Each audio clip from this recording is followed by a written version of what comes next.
హే బడి, నేను ప్రసాద్. మీరు చూస్తున్నది Prasad vlogs. So 1 month before అయితే నేను ఒక ఫ్యాట్ లాస్ ఛాలెంజ్ స్టార్ట్ చేశా. 60 డేస్ ఫ్యాట్ లాస్ ఛాలెంజ్ అనేసి. సో ఈ ఫ్యాట్ లాస్ ఛాలెంజ్ స్టార్ట్ చేసేటప్పుడు నా వెయిట్ అనేది 95 కేజెస్ అయితే ఉంది. And present my weight is 90 kgs. So ఈ ఫ్యాట్ లాస్ ఛాలెంజ్ లో నేనైతే 5 కేజీస్ సో 5 కేజీస్ అయితే వెయిట్ లాస్ చేశా.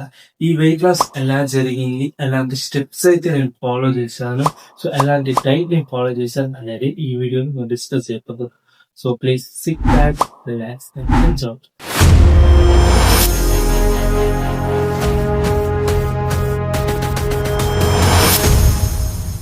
సో ఇంతకు ముందు నేను చెప్పినట్లయితే 95 కేజెస్ నుంచి 90 కేజెస్ కి అయితే వచ్చా.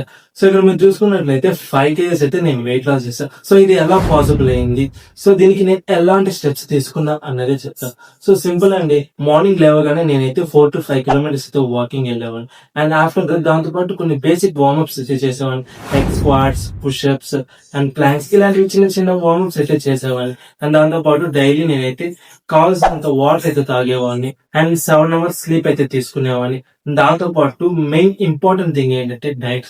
సో డైట్ చూసుకున్నట్టయితే సో నేను బాదం పప్పులు, పిస్తా పప్పులు, daily 4 eggs and 100 grams chicken, మళ్ళీ సోయా చంక్స్ ప్రతిరోజు తినేవాడిని అని మాత్రం చెప్పాను.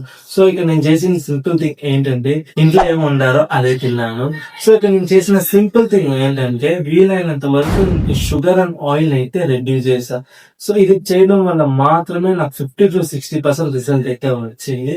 సో నేను పెద్దగా ఈ 1 month అయితే నేను పెద్దగా కష్టపడలేదు. అండ్ ఈ మంత్ నాకు అయినా కానీ నేనైతే రిజల్ట్ అయితే చూసాను. సో దీనికి అసలు పాసిబిలిటీ ఎందువల్ల ఈ రిజల్ట్ వచ్చింది ఏంటి అని చూసుకున్నట్లయితే, ఇంతకు ముందు మనం ఎక్సెస్ ఫుడ్ తినేవాళ్ళం and at the same time మనం తిన్న ఫుడ్ కావాల్సినంత వర్కౌట్ అయితే చేసేవారు ఉంటారు. సో అక్కడ ఏమైందైతే మనం ఫుడ్ ఎక్కువ తిన్నాం, కాకపోతే దానికి తగ్గట్టు వర్క్ చేయలేదు. సో అలా చేసినప్పుడు ఏమవుతుందంటే ఆ క్యాలరీస్ అనేటివి యూజ్ కాదు. సో అలానే మన బాడీలో ఫ్యాట్ లాగా స్టోర్ అయిపోతుంది. కానీ ప్రెసెంట్ మనం ఫుడ్ అనేది తక్కువ తింటున్నాం, అంటే తక్కువ క్యాలరీస్ తీసుకుంటున్నాం, at the same time workouts కూడా చేస్తున్నాం. సో ఇక్కడ ఏం జరుగుతుందంటే మనం తీసుకున్న ఫుడ్ నుంచి వచ్చే ఎనర్జీ మన డైలీ పర్పస్ కి యూజ్ అయిపోతుంది. అట్ ద సేమ్ టైం మనం ఎప్పుడైతే ఈ యాక్టివిటీస్ చేస్తున్నామో అప్పుడు దానికి కావాల్సిన ఎనర్జీ అనేది మన ఫ్యాట్ ని బర్న్ చేసి అక్కడ నుంచి తీసుకుంటుంది అనమాట. సో ఇలా ఈ వెయిట్ లాస్ ప్రాసెస్ అయితే జరుగుతుంది. సో ఇలా నేనైతే 5 కేజీస్ అయితే ప్రస్తుతానికి తగ్గి ఉన్నా.